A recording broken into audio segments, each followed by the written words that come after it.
Welcome back to the channel. So in today's video, we're going to be talking about the stress response and how to maximize your gains outside of the gym.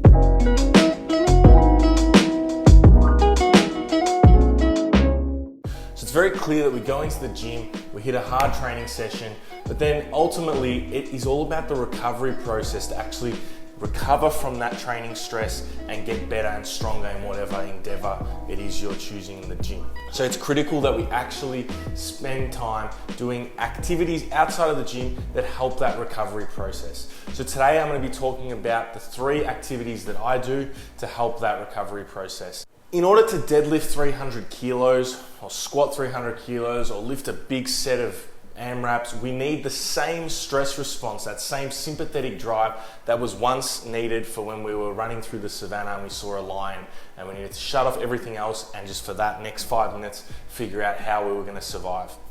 So this is the same exact stress response to the body. Now this stress response being in this sympathetic state is not great for recovery. So we need to do activities that help drive that stress response, that sympathetic tone down into a more parasympathetic state. So the first activity that I like to do, and I'm going to branch this off into 2, is breathing. Now, I'm going to first talk about positional breathing. So that's what Buzz spoke about in last week's video, the 3 best core exercises. So if you haven't watched that, definitely go watch that. But basically, we're talking about positioning the rib cage over the pelvis. Now, this is going to put the rib cage and the pelvis in a better position to help with inhalation, exhalation strategies. Better breathing mechanics is going to drive down sympathetic tone. Now the next branch of the breathing part is box breathing. I like to do box breathing. Now, if you don't know what box breathing is, it is very, very simple. For me, I use a 6-second inhale, a 6-second hold, and a 6-second exhale. You don't have to be limited to 6 seconds. I've seen people do it with 4 seconds all the way up to 8 to 10 seconds. Now what happens here is when we hold our breath and the partial pressure of CO2 increases and then we slowly exhale, we stimulate the vagus nerve. And the vagus nerve is responsible for driving parasympathetic tone. This is our rest and recover nervous system, rest and digest, ready to relax, recover from any stress that we've experienced in that previous time before that. The next activity that I like to do that really helps with driving the rest and recover, rest and digest mode of our nervous system is meditation.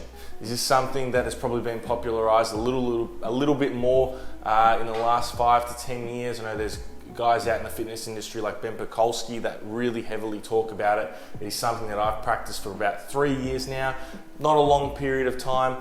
A lot of people think you have to meditate for hours on end. I literally do 10 minutes a day and that's it. I personally use the Calm app. I have used the Sam Harris app in the past. I personally like having an app because it has a daily meditation that I can access that they upload on the Calm app and I can know exactly which meditation I'm going to do. I click on that and do that every single day. Again, this state or being able to meditate brings us back into sort of a present awareness and drives down that parasympathetic or increases parasympathetic tone by focusing on the breath.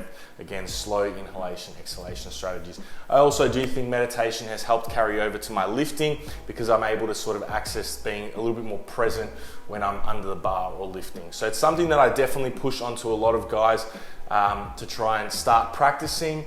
It is something that will take some time, so don't you're probably going to do the first session and feel like I got nothing out of that. It is something that you have to do consistently, 5 to 10 minutes a day, and you'll start to notice the benefits after 2 weeks, 4 weeks, 2 months. So do be patient with it. It is the exact same as if you were training. You're probably not going to notice the benefits of training on the first session. It takes an accumulation of sessions across weeks or months to get the benefits. So meditating is number 2.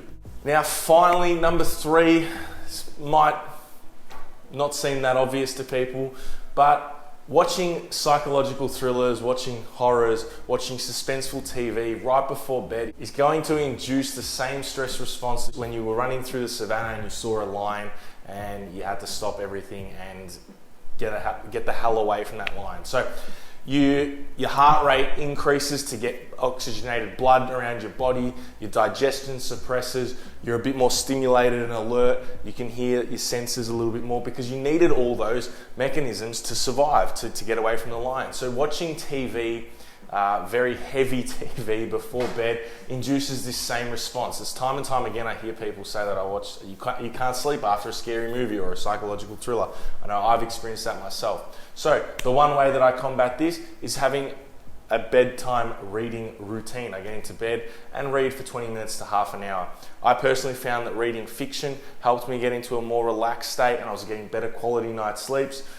If you prefer reading non-fiction, go for it. But for me, reading is something that really helps me relax, calm down, and increase that parasympathetic tone, that rest and digest mode.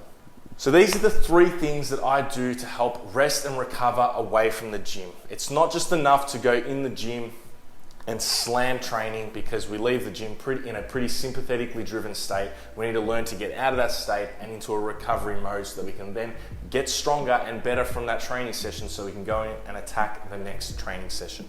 So please feel free to let us know if you tried any of these things out, if you are already currently doing any of these activities, or if there's anything that you do to help rest and recover from training. Please leave that all in the comments below. As always, like, subscribe, it helps us more than you know. Please share the content. And as always, happy lifting.